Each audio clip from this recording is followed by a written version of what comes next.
NPP for be subka fracture Maka. Mamma fighter in Justin Kodua has about the Benya campaign. Monka mama sungi Quran. Me pasha Quran ma party for no na let me read through now. NPP for members ASN. I was our record members ASN. NPP for be Mam Yahinum. Mamma Yahin. Bono region NPP for say. Alright, abusia my mo bibia kwa ba ya soronko Free Mega TV asoy emfambra obibia. Nana Obiri Boahen deputy former general secretary edema NPP amanyuko no. Sanso ayemranim ni na owura we den sembi atudwa. Na wuti nsem o kana o kiremu a in fact letter na NPP for dia babontin Justin Kodua dia babontin no. On person na so we beti. On peso beti sa asem no. So mo ka say ya ban ni internal elections na hwan osi onu de on pesa asem na tie. Or reacted to some issues occur around in this week we are etwagui and some equal cobra mine and this amanyuko and nearma ekoso anyone to any dear ekoso ewo MPP mo the leadership I nama think you talk to omuntimenkobi abusia yanjemre na yintina na Obiri Boahen and sema oditu etwa na meso say bra conversation ekoso no na wonso de comment atom na ye hu nso adwenkyere afi nso bomodina so be subscribe to the channel no for latest update na wa like dwumadina mame na wa share na afoforo enye bia hwe yenko tie na Obiri Boahen sema oditu dwa e wontumi TV so yemfa credit emfa ma omo na mo ya nya sansem bo bro ni ohiniba asiedo etena se yinti se ni bi ekoba yebeto so ediamamo NPP for be subka fracture Maka. Mamma fighter in Justin Kodua has about the Benya campaign. Monka mama sungi Quran. Nana Obama me ne letter no or tre the communicated to me pasha Quran ma party for no na let me read through na ebi obukrampo wa watebat onim the content of it. So it reads dated 14th of May 2025 for immediate release, engagement with party executives ahead of official nominations. The party leadership wishes to bring to the attention of all members and prospective aspirants at various levels that until official nominations are duly opened, no individual is permitted to engage party executives or party structures in any form of campaigning or soliciting support for internal positions. This directive is in line with the party's commitment to fairness in the administration of its internal electoral processes. Premature engagements not only undermine the authority of the party's organs, but also risk disrupting the careful and strategic efforts currently underway to reposition the party for victory in the 2028 general elections. We therefore urge all members, supporters, and stakeholders to fully cooperate with this directive and refrain from any activities that could compromise party unity or the integrity of our processes. Let us remain focused and supportive of the internal reforms and efforts being spearheaded by the leadership to build a more formidable and cohesive party. The party remains committed to transparency, inclusiveness, fairness, and due process, and it will provide timely updates on all relevant timelines and guidelines when nominations are officially open. Thank you in anticipation of your unwavering support and cooperation. Signed, Justin Kodua Frimpong, General Secretary. The General Secretary Kasa, you yate, but let's go back. Last paragraph. The party remains committed. The party remains committed to transparency, inclusiveness, fairness and due process. Siwa, Jinawa. Once again, the party remains committed to transparency, inclusiveness, fairness, and due process. Jinawa. Adi asem na me mo fase, me friend mo fase. Adi asem na mo fase Justin Kodua kan. Na ka se ne NPP fo no e wo grassroots e wase no. Mo aba wo so no benimu a ne NPP fo no ase no. Enye ne we, enye transparency. No, because enye let away. Sir, look, the NPP problem is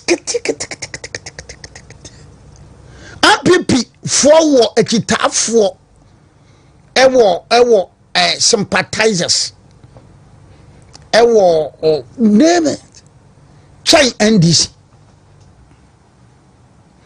but on edidija ene amuna enenam. The NPP problem now, and I started talking about this from 2007 to today. Say, kete, huh? Oh, be. Mpem for kasa we say be ni hinya.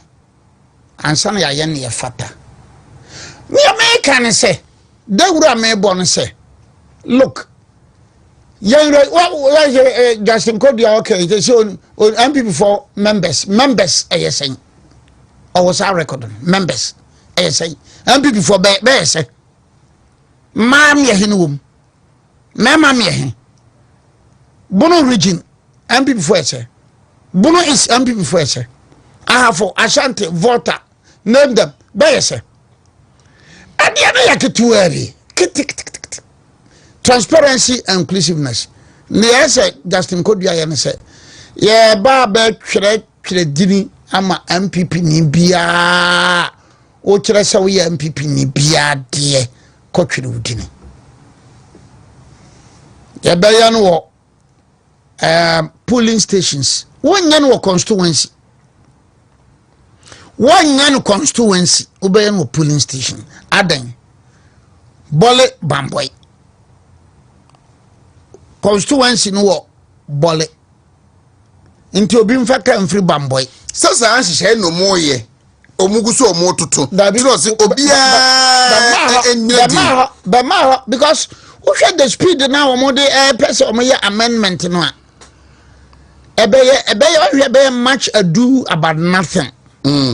Yeah, first and say we dey my MPP phone bia ntwere ne din mama obia card mama obia to abane bi inclusiveness to borrow his own words bia ba to be our brochire our West Africa our hefa bia ba twere ne din then what was system one e wodin na me mba Jeff Obiri Boahen opa catcher say on designing system now na MPP for nyina dini he can easily do it. Madam for Ben be or catering rest house Ben kosko anu achi Ben terms of technology sa na benya bi wo constituency bia mo kan say every na ko bia nkotwere ndini wo twere odina wo betua 10 cedis na mo ya list na mama obi ya card ento obi ati ba bia he se me bakura na uko Ashanti region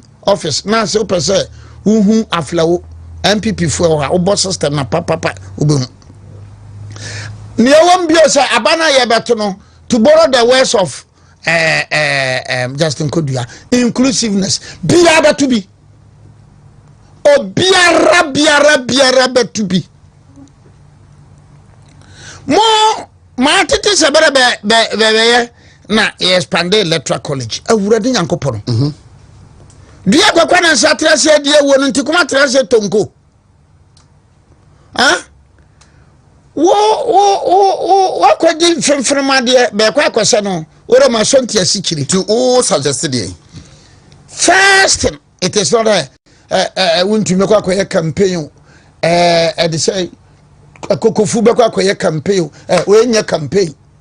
we nya campaign general secretary party ni ama ye di for nchuno sen nyimu bam every registered member ye register we are no waka che say ye beto abano bia se bia beto bia nka wan na be fra say o hyehyehye amanfo O problem no ye even the electoral polling station executives, you know.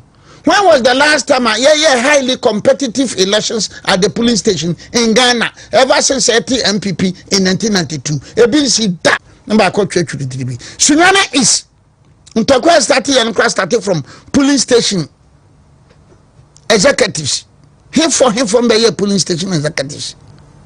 Ne muya na ekoso na ba be affect constituency elections. Ne muya na ekoso na affect parliamentary elections. This is common sense. Polling station for no bebre no polling station there ye dan ye hu. In 2020 uko boy Eugene one year album, you know, a political party who album, you know, for one constituency. In Bantama, later me to say very binum the ye binum din film. And now ye binum now only say to the extent that Bantama de no. Say me say party needy and who can. Na omua police station executive ye omu film no. Omatiku ewo Bantama omuso ko eyira so kwachia ebonsa ebo mudin say oh omudin bi to so say rejected police station officers are say bibi entino party no kwa akobonsa na makwache wa yinase no na police station for yomu fimu oba antima nyina omuso akon mo matutu a omuhyiahia wo na omuso akọ yinase akobonsa na nya bantima na NPP kuta population bebriba nka balusu se na olusu wanki no ka balusu NPP problem dey about ko no koreka nyamsuro no kredie unya was of NPP will win 2028. I mean, how the part of the black house I mean ko top na propose NPP be about that. Nyama fam ni so nyama hu nyama mean ko top so Justin Kodua nya wa ye the agrobi wo di o NPP register obi antia kakra ye be say yato police station abato okra it should be highly organized kwa bronye kwa fatiri ko sie ko timami enko ko chance ko asu okrom ko hele ko every part police station elections well organized, well supervised. Unya base na eye kama eno edobeko na niamo ye dia saaro mo asena ye ne kwati kwado gina nkwanti ade a forget 2028. Forget 2028. Every normal person who mistakes. Every normal person who mistakes. Now this check NDC won by 130,000. Votes are President Mahama Nyan 2020. You are sending your count 2024 130,000. Oh yeah, campaign 8 years nina. 130,000. 130,000.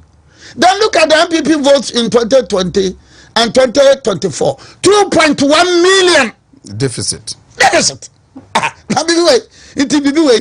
No, put all. Sana yakano. I put all. Mo bia register. Mo bia to abanibi. Mo bia nyina to abanibi. Anya say Justin Kodua, say problem we no. Enya wo no awkreti you. Starting from 207. Oh yes. Now one can get 207 and then I'm a regional chairman of Bro and Hafo. Now me say a minister of state. And so back to be midina film. Bango ka say me humbo na Akufo-Addo ne be yi midina film. Na no so dey me apa. NPP. Amanu no be a deputy general secretary school feeding kura wanya bi da. Ba ma school feeding.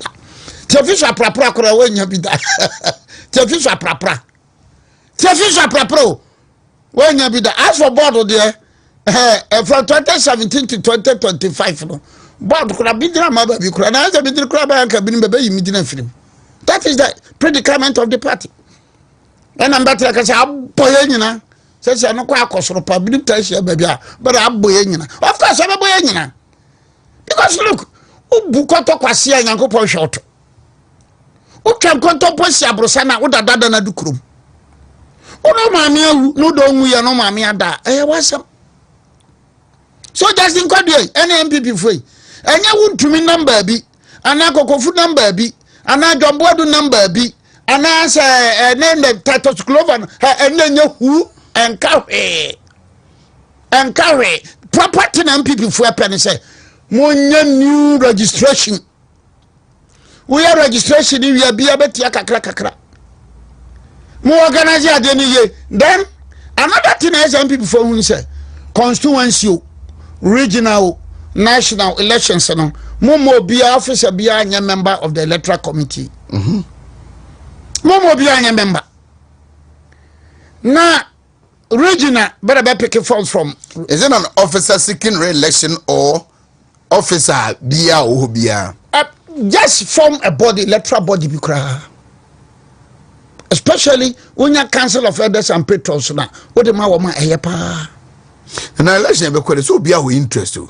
Council of elders, patron, they also be what the preferred candidate. But we want to be managing well. Kakra change say I am the constituency chairman. The person me contest bill. Entimen koye election or polling station executive sir. Onko baby obefa form no wa twetwe dini. 1 2 3. Mo be to aba ma no. Ba be to ama no. You know, organize na ho ohwe ne obe regional chairman. So right from the way go no, when a flawed process. And you know, lawyers will tell you say you cannot put something on nothing. You cannot put something on nothing. That is the principle in law. Mosi versus Bagina. And the NPP problem no. So we muka say we more transia organize we pa wela. I can tell you.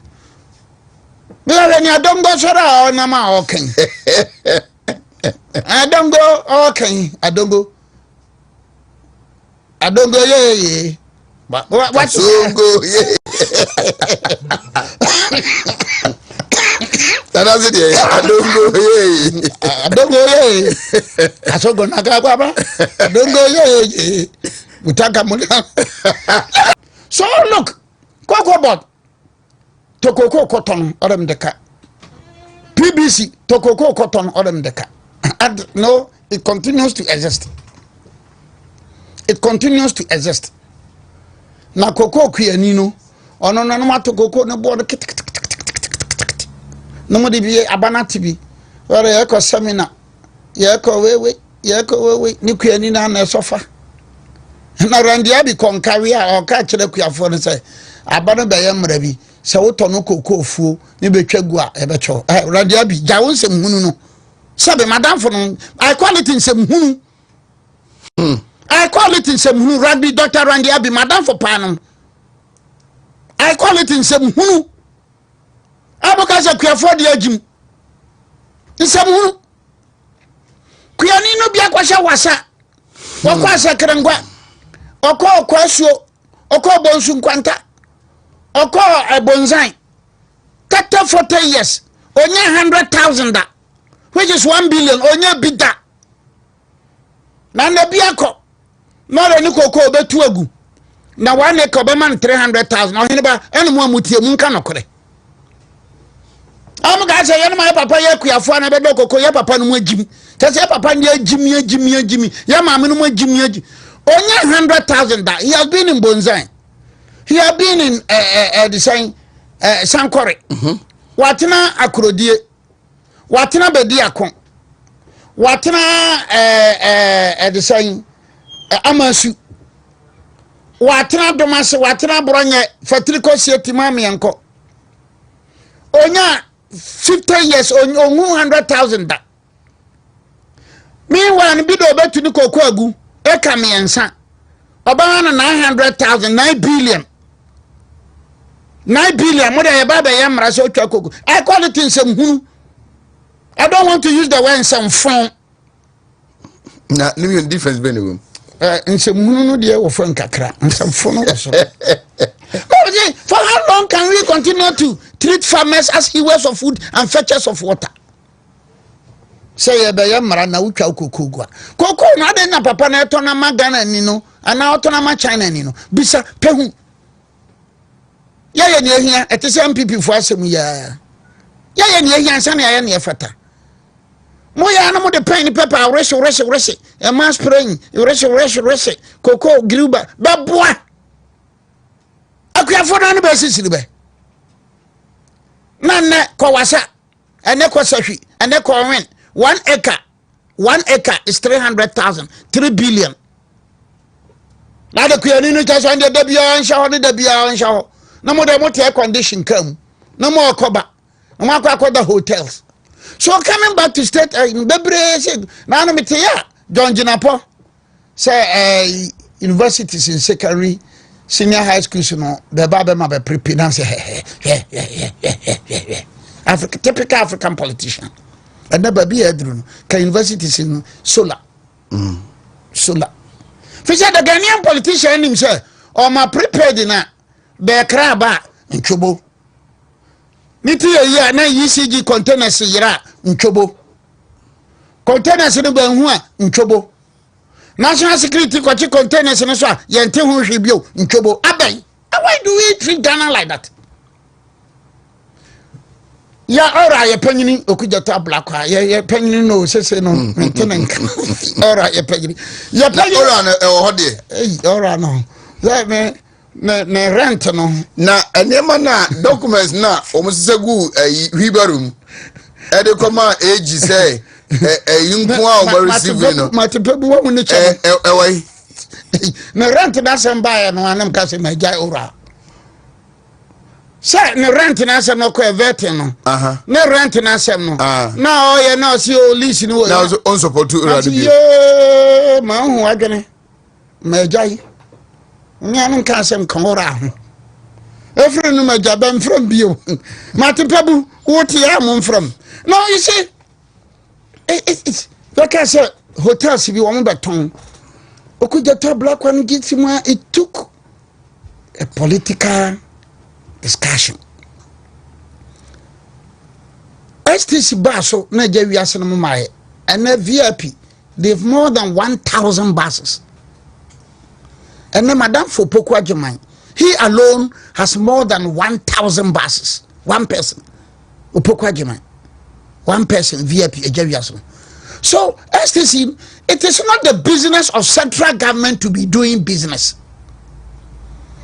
So, electricity company, water company, yaba beba ibenti unyehe. Madam President Mahano, my idea be extraordinary. It is going to be the same old story.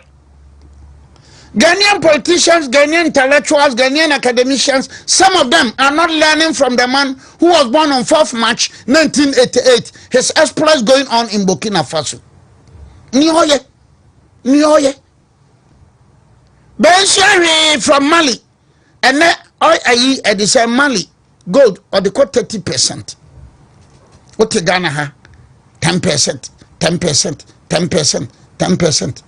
Lithium ewe ya. Even anam te say man kase ni consumer henfo no. Baba minister ho say ewe ya bibi no. Na enti munim say abana asisiri mu. Omo say awe ya na ede. Ewe ya lithium no. Omo say company no mrantem me ya adwuma no. Company no mrantem say. Munim change of government abana in African politics. Change of government na abana. Omo betwa because where's a means bia where's a means bia ye no government na konansa na onya contract no so where's when man performance where's a means na that is the problem. So me can say most of these institutions no let's say yeton Stanley also not talk Katrina Otiaboa na talk Katrina Alaji we no tamale Katrina on toya be nyina be Ghana fo abane nworo ni say eno ka ho bi na ma cathedral no make cement ase ne ntiase kina no. It is not the responsibility of central government. Imeno mienu yakwa brochire central government be no no oba be si cathedral. But African politicians sikadie sikawia ntwobo na obi kura so the Mahama care. Na so hospital be Aban hospital the Mahama care. Now the Mahama care ko to so only say in politics no ye ha no e be she bi mahoroba. Let me greet my own friend we Alote Jacobs. What Alote Jacobs abodi no the amama no. Alote Jacob say mana friend Ghana no. Some liwin de ka say ye menko a. Alote Jacob say mana friend Ghana no. No kore kan fo ye me yensa. Obiri Boahen Dr. Mahmoud Baumia and example. Yeah. Lewin there as Obiri Boahen kwa mana friend Ghana no kore kan no ya wo Obiri Boahen. Aloteje koso so de osini pa miensa. Next time I'm organizing Millennium Challenge awards no. I am mama baso. Manya Lewin na manya Aloteje koso. So it shows how so as institutions in the break. So and still the NDC eti Ghana for him say electricity company yenton. NDC Ghana for him. Shika ayira sister NDC electric Ghana company and Ghana for him. No, it's the typical African politicians. So I'm disappointed with Munipa or call lectures colonialism, imperialism, neo-colonial, beboa tom, wamu tom. And yeah, colonialism, imperialism, neo-colonialism. Mon pa info na ewiasikan, mon pa info na edisikan, mon pa info na ebokro. So a lot of the institutions in the US are divested. But say and private enterprises. Barcelona for stadium, Turkish company in the area Barcelona. Why respect no? And so you baby for company, Turkish company na area Barcelona stadium. Now Barcelona enya daja ball outside the stadium for more than 1 year. Ghana yeah court complex ho yeah Accra project na wo moye wo pona no at the sample project na wo moye wo pona no sa akofa castle ho unso wo moye project kase bi abane na ye no, what is wrong with our African intellectuals and African politicians? So Dr. Baumia proposed that say Oba, say buying cars, acquiring hospitals, or the matter not leaves back to government.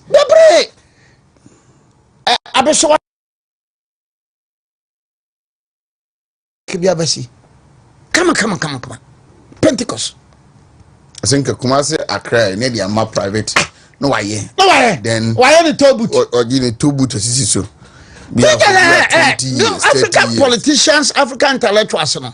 I'll tell you because Cardinal, I say when you Obiri Boahen, Enya, Dr. Baumia, no Enya is an Rollins. As NPP was in power for 8 years. And there is a passion, any African world in Kwana is on my juma. I wish saying sent you Obinman compare lines on bear running.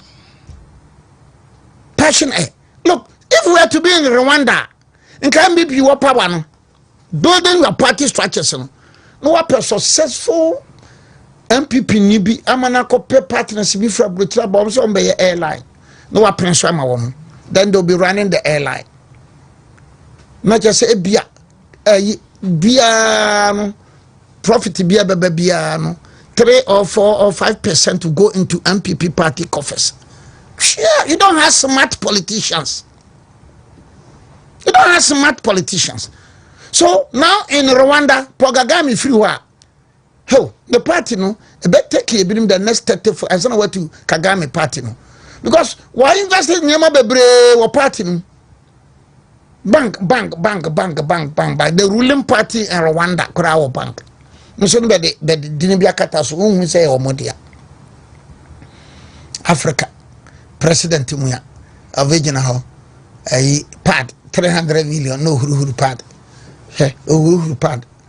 Tisane Bruno Fernandez, and ya, also go be about party, President, sanitary pad. Apa! Oh, my gender minister. Now, I've got to pad. Look, find a way, pro policy, first can go. Pad 300 million. Bank 50 million. Wow.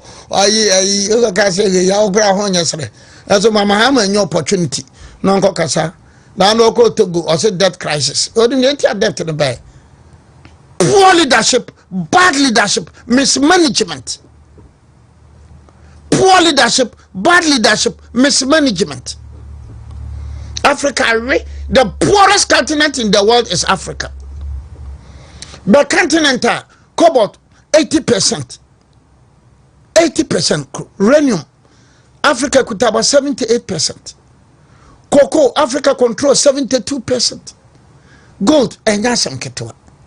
Yari. Bad leadership. Bad leadership. Obi fatakura so be yabusu apanyin in South Africa no president. Oko akwabi. Cameroon 41 years in office. Cameroon 41 years. Cameroon president 41. Atakunya no so 41. 41 Cameroon. And ni 41. Na Togo. Na no Mahama ko ya no wamisano. Fore and ne papa ba so 1967. From 1967 to today, do the calculation. On ne papa no 206. And no so better us. So from 206 to today. Alassane Ouattara 2011 to today. Côte d'Ivoire. Uganda, Museveni 1988. 1988. Miti bom si am se nyankopon da me hye me bi se nyankopon nsempa stay senti African leaders ni bi no wono de beba ya na me wa ba ma bia ye wo no 14th March 1988 de hwa anwade no ye o nyame wo hoda se o jini dia Ibrahim Traoré be ya ma. I agree the policies bi wo hono ma o condemn America no West no me no nya adwene. The policies be on more attacking your colonial angle, on an agony. Say, wholesale, sir. But you know, what's your policies be or they too? What's your policies be 14th March 1988, Ghana for Monte Dano, Masana by master historian. Oh no, so you see, and we are hugely disappointed. From when she called Bolia, President Mahama Nikrum, Obayaman Penny. And na kra de do ba bi ne se opese wo kwa je se bia wo duru manchi a onim ye ne ya fa nsa wakofa nsoko ukofa nsoko a na wakofa banda na wakwa kwesi carpenter e je se wasi na no wote wadanfo ya adabunka well wanya tima so wako okoye justify inclusion ewo northern region wo wura bole okọ bole wan chini ho nyina wonya park papa onya man kra ne bo so bo en wa ye video ato President Mahama nkra se yare hosem tiwedie ono wale butem skakra on from me yibi asto tefa ebuga na nyinaa wa be di mampani di mampani abedi echi bi mo hopa bolko abema bi na wa ba be si hotel bi nice hotel my friend Dubai very nice hotel in fact da me twa mu ho no me ko ho me se akora yi me ko penachia no nso me ko no ni ho very nice hotel very nice also mine it is the a war a year the nansemu shooting Dubai Jirapa Dubai and also so person call Bablia I will see of person hotel no see so ko Diori nice hotel ofa Laura no ko Diori no person ba Jirapa so enso ebeba see me kire se ho asase no hwe ba bia Jirapa hotel no no free Jirapa krum hwe hotel no fakosi Babli san brass resi besi Laura san kwa kosi tumu san unru tumu kurapa ovulambrusi what I say area pa no wasana da no ho say if I area no timi no say if me minister for agriculture and can make sure say we produce tomatoes and onion because assassin ya nwea ya ne that about me call no for a campaign na utimi ko be 1 hour na hu fie dawi assassin da ho kakraka Ofa tamale no peso ko yendi ansa na be come on be ko be 1 hour pe kuni fa hu nkro bia o ɛdan bi ensu asase na dawo na ɛyɛ level flat land sanfra menje from menje to banda na hwa asase da benkun nifa na Ghana yekra geni kra tomatoes I read for this country misuma mano misu mira me de minim da mewu da mo Ghana for da mo beti se mawu no bia mra maye no mo maka say nokra kani no pa ni nokono. How should a country like Ghana who import tomatoes and geni when we've established planting for food and jobs akoma dan ha dem techimentia na waba Antonio Pok Tony Yabu akro ndi say sabronum sabu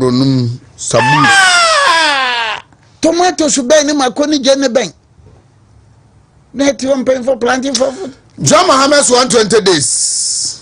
Oh, me o ka se onya hwe ame ne onya adwene. Debi ende wa bibi. Yeah. So what chess and part. Oh, I did any achievement sir.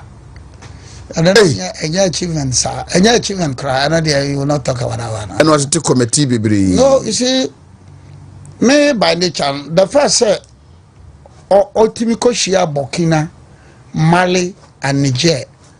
Ene wo munya kasa se wo monsan me ka ECOWAS ho.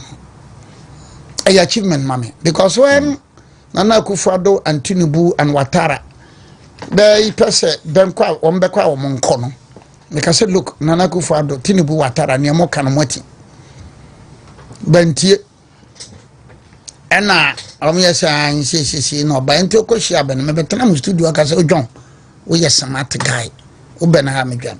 So for me it's an achievement. But you know too late. Oh question you know me kai me can say too late. Because baby and Grofona Balde were more alliance na duru no. Woman son ma ECOWAS bio. You know what has happened now? Morocco has agreed. Yeah. Say free na do business with them. Ayeka ECOWAS ko free. And I will not be surprised. Say in future no. I'm forward the sources of Mali, Niger, and Burkina Faso. No. Togo is going to join very soon, and Guinea is going to join very soon. You no sububete. Yeah, you no sububete. You need leaders who are smart, who are good. To say Tory and the rest. Forget about his anti-American comments. Now, in my favorite Russian, Chinese, I'm not interested in that. But I don't know, we will not blame him. Because China and Russia are drones. How they monitor jihadists. So what you say? But you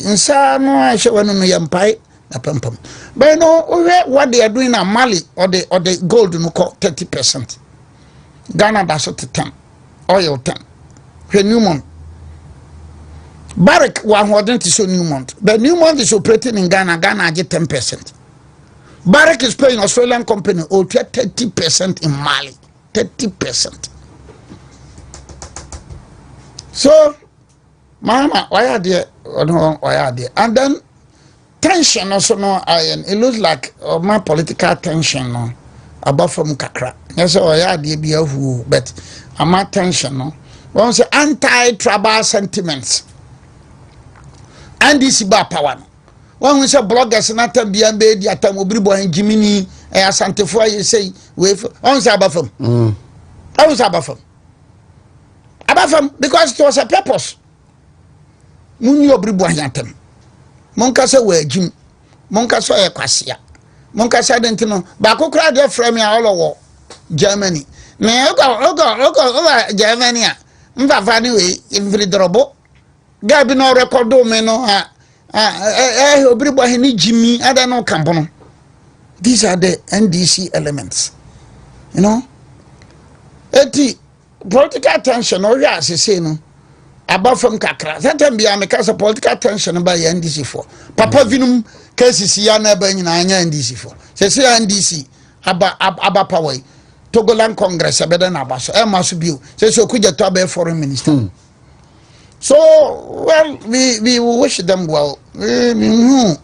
Nyamano sa say why are the manabro so but you know I wish them well. I just said that Professor Jampo so when what is why you busy in national issues when your time when can be.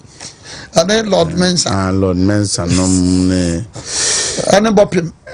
Papa you jail in 10 years in. So I could find Baba. Ne baba. Me I have a certain ebi wa binim beka say wakofa ne baba. Na baba edi mfiedu nu. Enye chiwade. Aba na nyam. Do no kotum mfiedu. To say 1 year. Oh, exactly. 1 year pay. Yeah, but you know, we need to be very, very careful. Wakofa ne baba. You don't go for better yes, Muromo Fabisa, 1 year pay does Obakaba is here. Na as the Pentecost Assemblies of God suffer now, Ubiko Kun Waterman, no. But the Necom, so Omankasa life. Onokura watch Sikane Kunipa. I mean, person Kokuni pay dear. A son of Somarano, Mayakunibi. Ah. Where I means what? What Kunipa? Banfan Cotton. Tim Kunibi. Why not? Wakunipa, Wakunipa, the Wafa, Wakunu, and the Assemblies of God or Pentecost, Tema. Assemblies of God. Assemblies of God, Wakunipa, Sofumia, Wafa, Wakun. Life imprisonment means what? It has been my position. Say, look, Woma Meda, Woma Yabe convert woman for Medan. Our president should be bold enough to sign. Ben Kunbi. Oh, yes. Letter injunction US anyhow. Ben Kube. As for China, crowd on the corruption, Beku. What about later we find out that there are enough evidence to prove their innocence? I know about Kubi Demu 38. I know about Kubi Demu 38 or UK. But I'm talking about Meda. Men count circumstantial evidence found in the act, caught in the act. Found in the act, caught in the act. What I say? I'm not talking about Papa be an DSC what actually no. Papa no person obo match. And I don't know. Obo match. Football. Well, love it. And no day. O person on another. On another. On another. Oh, okay. Na yira no person open so. Nti be swag na papa no mi na yira no kom. Na mama no wie. That one. E betima pemfi bia ma. Ana de otim se nye bope. Na obi akwachi obi e de ababo na tiko atwa ne hwena atwa ne ketere ma ayi na sa. Olo de ko yes kaduro. Olo de ko ye we na ba achi no a. Me say I will never buy the Amnesty International or more answer me say human rights there. I mean how? Kwitu pain waku nipa. Human rights there, Amnesty there. Now they work on the only right. So the point I'm making is look. Yadibi kotum anaya true be aswa. We need to be very careful. Where we are koko. Double. Koto. Yam fine no. Nase mankani. Wanya ankosi. Well, we are double. Akwa we mfie mienu bi we are double. And they am fanu komusi. You know? But obi akokumubi. Or kumubi. Whether life imprisonment is say Assemblies of God did. Now papa na ko fa na ba. Look at the scenario no airtime. Enye bet neba abaya no nyam mfiedu. I mean, let's be very honest. Papa no kura no the mental agony afiba ko papa we ni ko fa no ba no a anokura ze bet nyan ke sa akura no kura ye ni free krom ho de ne ko baabi what you say mo aborto don't abort na yo no munyimu oye nipa munyimu na social welfare for the akura no ko baabi social welfare oh government institutions. So, young share punishment in the be or honoma, be a crack of by 60 years, 15 years, 22 years. Come on, please. Hey, Nana. No, but number of years in a dozen. Number of years in a dozen. The number of years you could do na and scare we. Now you have 2 years in so. Oh, that's I don't want to feel na. Yeah, there were 2 years in so the boys no. When when you about trouble say how. Oh, you know about until Debbie, yeah, be very honest. Now so we trouble say here. Now when you the no talk as open sana. So we should look at the sentencing policy no. You should second look at the sentencing policy no. Especially in terms of biaphobia. Ubi aphobia. Ubi ni biada. Be sometimes about say be.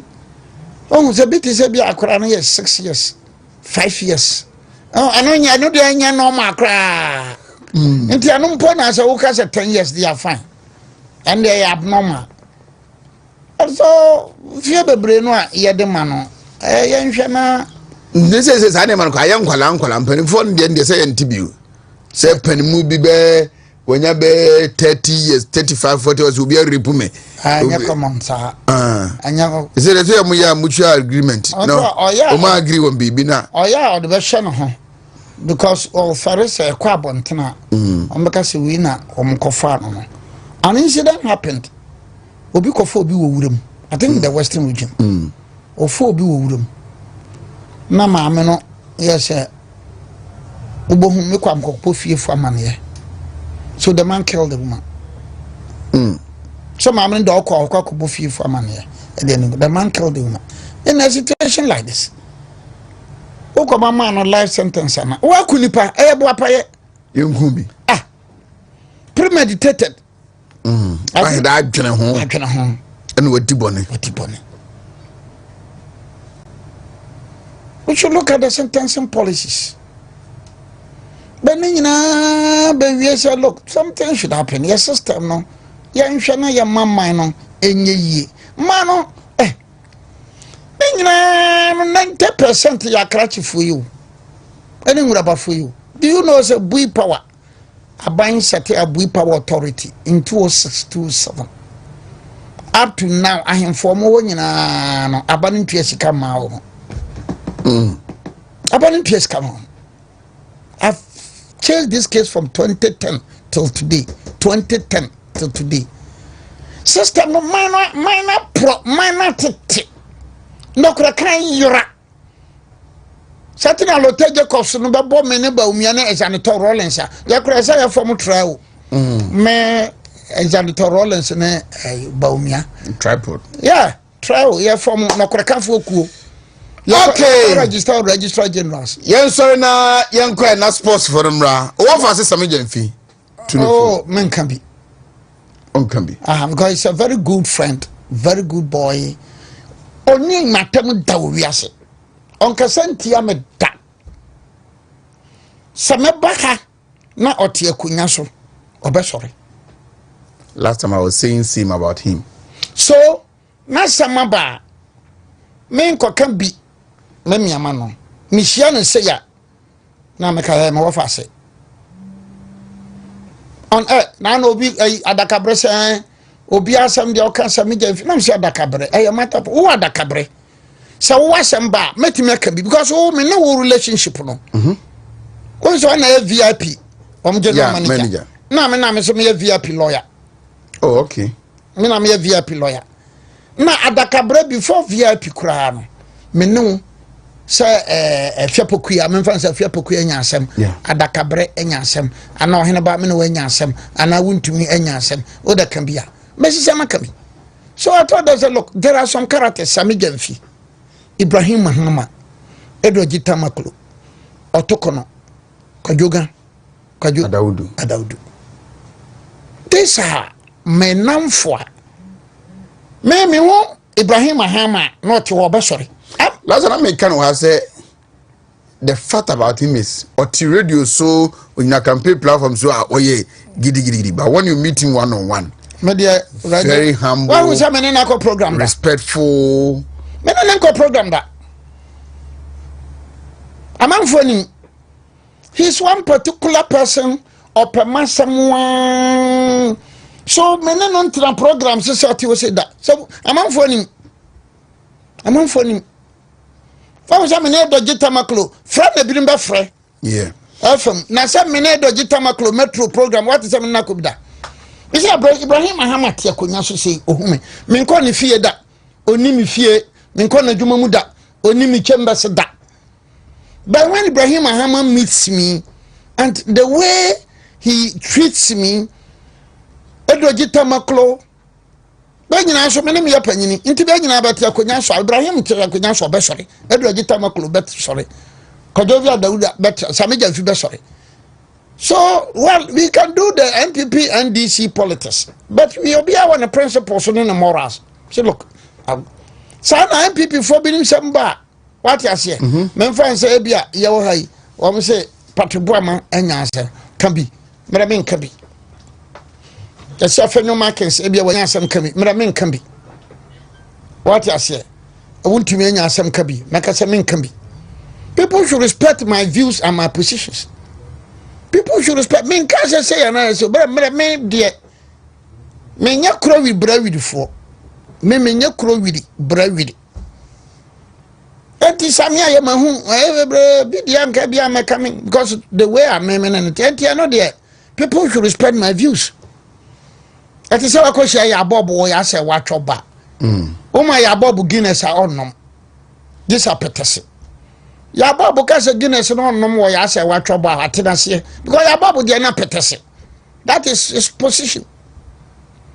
That I say. It is possible for us to be ban say Barcelona na no Right. Barcelona manage here. Manage here but we ball na. Yami aduma Monday we a week. Fana 26. Yeah, na May. And a Liverpool for your parade. Una wa mu da so ya parade. Ade wo ma we ni bibia wi. Ah say na ye wie. Near boy last match. Our Anfield 25th. So not 26, you know. Manchester United Chelsea. Almost over 3 million. Never come. And echo Liverpool Street. 3 million. 3 million. Hey. Mails are receiving omo shops across the world. To t-shirt, paraphernalia, Liverpool's kids. Near their day 3 million souvenirs they just want to pass through the street of Liverpool say parade no almost could 3 million about 3 million abrochedi one and they have the records. Yeah, they have the records. Nasho baby Africa yedru Zakachia. No, see, when they are talking about colonialism, your colonialism, so look, Singapore University, Singapore. But there was a university in Timbuktu around 1600. University in Timbuktu around 1600. In Ghana, 1948, Ghana University. 1948, Ghana University. For Singapore, South Korea. Africa problem in colonialism, imperialism, bad leadership, reckless leaders, reckless, irresponsible leadership. For Liverpool, we could have 3 million. Mani omba bi mu money passion and life for the. I'm got you say walk up heaven when yanko no nya buruchira kawa. Nyana money very painful no. A bit might build the system, a bit might build the mine. But you come to Africa the reverse. You come to Africa the reverse. Nansa mi ko tia say Obiri Boahen case ya ba no and omudi e be affect national security. Nam te twea. E be affect national security. Me twea. When I was reading them, so wow, so omo show interest, omo pe party na team no be be at all. Omo ko internet omo bisa ho asem. Celebrity the 20th league title.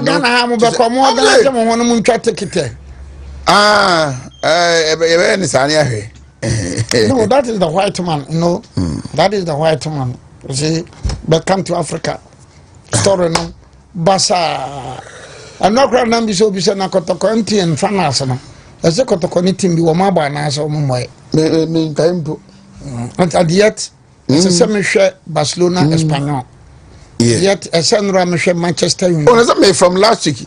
She said, parade, no. Me read about it, sir. Omu edi ho nkomo about almost 7 to 9 million. But omo show interest omo nya nkomo bebe city ho no. City ntimi continue no about 3 million people. What the desire say senka city ni betimi continue ma auto ticket, flight ticket aba. Ebi wakwa on stadium but he just want to be around. Then we are no wasan hotels ebeyema. She hotels na ayi papa don kopo ko gina so dem o ni yakopɔ mbo ye nyina apɛ obo se ye mehunu ye nso no ye no nam se tini oka yakopɔ mbo ye nyina apɛ. White leaders are doing well. Some African leaders are doing well. Some African leaders kojo talk. But that is leadership. Africa problem no. Last week, many will be doing come find out now. Because of that, some was raising hotel charges. A night was going for around 60,000 Ghana cedis. And then the taxes. The 2 nights. The taxes as well because state in coffers. Yeah.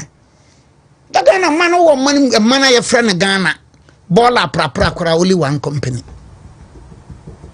Are we serious as a country? Are we serious as a country? Bola ura yebe pra. Kofida katima ye pra. One company, one major company. NDC Basa, NPP Basa, NDC Basa, NPP Basa, one company.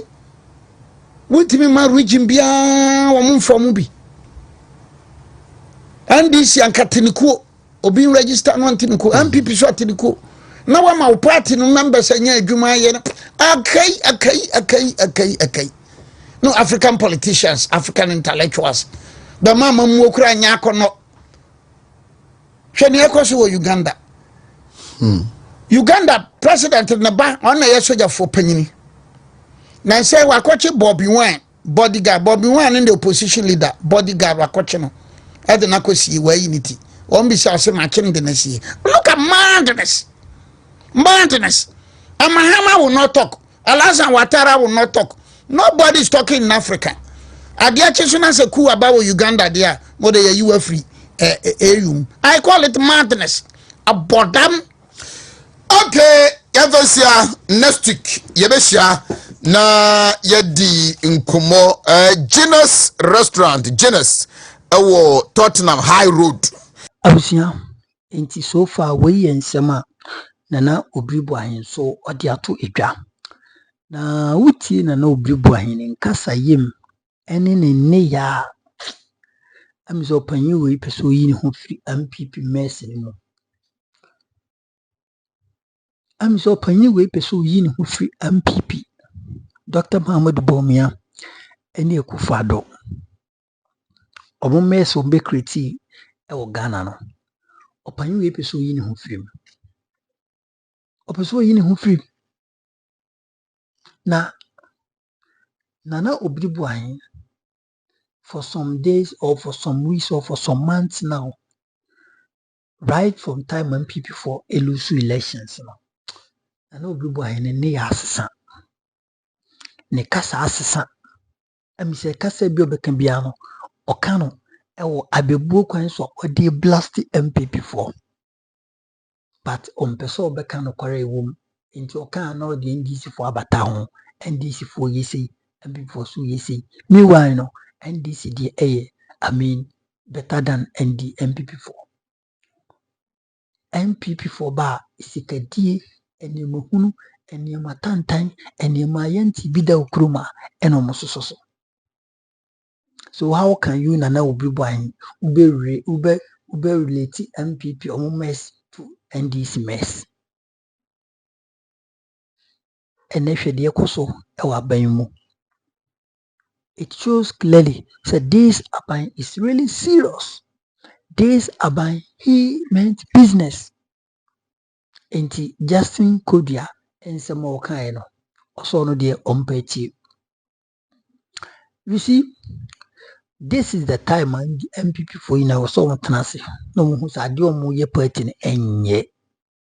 This is the time was MPP for Nina Esinkunga and Pinfono from Justin Kodua secretary, general secretary, Ayensun team, national, chairman, first deputy, first deputy, chairman, second deputy chairman, third deputy chairman, why Sanko phone nina communications director, communications officer, one and national organizer, Nana B, Salam Mustafa Youth, national youth organizer.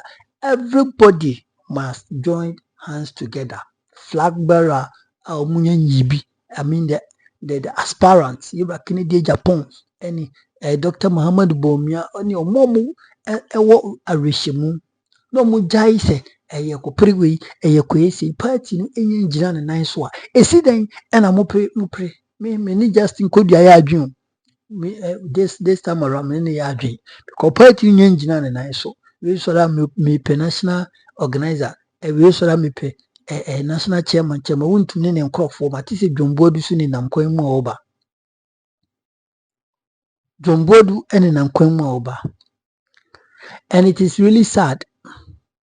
It is really sad. Say, you be two foundation. The analysis in you. Na foundation engine you. Na store na ye hu sa dia ye si dan wo so enye betimi abu daachi. Emprempren bia no e betimi abu. But na ye bu ye ni aguso. Ye bu ye ni aguso. Na ye den na ye si dan no ye yi ni na ye si dan no. You see, ebasa the only issue is yaye ignorant. Yaye hypocrite. Yaye selfish greedy. NPP nimse party ninye. By yeston ko fobino flyer na namkuruma pe national organizer pe regional secretary pe one. Why don't you ignore all those things and sit down and fix your party? Party akwa omokan saying party wako elections asofan kugu wedin kugu ama party manyina te shock including the flag bearer party executives na munhu di omonyomo enka sa party no enka after the elections na mutuna se ye monimo yie but we know there am say elections no nkugo mudie na nkomo am say mo yire free am say mo dia personal interest am say we say it is really sad. Some NPP is becoming unbecoming. NPP a Professor Duboahen na oda no NPP era kofo NPP a era Hackman Uswajiman mami binuado anani din disema ama you see some NPP na nyo no na yehun sambre yo ene that NPP no it is really sad. I cry for NPP. Entina no Obiri Boahen can quarrel no fachirobo. Enye. They should stop contesting way. They should stop doing this. They should stop doing that. Can quarrel no fachi omonim sa dia mo yen enye. Mo say party no. Mo say party no. Men fan ko for NDC for so NDC for bu omumai and NDC for you can attest to the fact that party regional and so at this crucial moment. Party no one of the most best. One of the most vibrant political party in West Africa, ANDC by now. I can tell you boldly. Over Africa over West Africa in a party and I see Obuma ye ANDC. Do your research because of the dollar rate. Do your research. Go and do your research. Go and search. Search maintenance and human temperature. It is working. It is working. What I say? It is NPP. Motna say na mo ye mo ho ye to aba thank you talk munyanko nwie yo mo munyanko nwie so party no already nke ebubu ne mfe aporo nye we aka nkwasi asem aka nse mo no se bi na mo ja aboro no ne nango okina bi obi se osan asora ba bi obi so be miemi ne aka bi a kire ka yewura Dr. Muhammad Bomia na this time around no ye be hwese mo be take action. Enkofo bi di yewura Bomia tem o de me na me ka cho o tie no obeti waso nsem nkɔfo bi di bo mi ata motie bi mobɛti bi anse yura bo mi wa yebo ni bi o anasa enye se yura bo mi wa koka obi o but because of say abronye eyi na ni di kan de Japan atem mo yi money no the same thing and e betu bo mi a na ahwe se Justin Kodua ne pen no de this time around but me use a you see munja hypocrite na mon fix MPP as a political party is losing its members, it's losing its credibility, it is losing its what I mean a lot of good thing na MPP and they are losing it because of hypocrisy, because of dishonesty, because of untruthfulness, because of ungratefulness, because of selfishness, because of greedy. Aden aba Justin Kodua so de uye bi. Justin Kodua uye bi otwikrata unim de onye won. So in a nutshell no na Obiri Boahen and some person okay na say party no say party ni say enti sai we no contest we no yes munjai na montena motoso na party no mon fix it after so be fix party honum and yi ni pa film na sisi party na muatete rejected delegate of Bantama wana na ahene boss struggle so be kan rejected delegate of Bantama. Yes, rejected delegate of Bantama bra no mokoto prime minister na sensu buachi eni yura Canadian Raf for Japan rejected candidate of delegate of Bantama. Omun na ho edwo so de ho ade chin yo musore ya woko ya dwunku ma moto aba ho machin oboko mayewe presiding member mayewe general secretary mayewe easy MPP mu won sembon bo but mu didi agro and a time is coming na man hwe ya saa nneɛma no nyinaa sɛ agya no san so boa no secret party no muntimi gyina wɔn nan so bi o wobɛsɛ di ntwopa na ɔhye because man bɛ expose mu ho na NDC fo de bi atoa so na kyerɛ sɛ ɔmabu mu apɛlɛ muntimi nkasa bio yɛmfa wo nsi mɛsrɛ sɛ ɔdɔ comment bɛtom na wa like na wa share na wa subscribe to the channel na yɛgu so ɛsɛ mu with the best of news because yɛde ka kyerɛ sɛ my way ɛbɛyie Ghana will be great again. Makacho until that bumpire magana. I also bumpire maho. O mine be ye. Bye bye.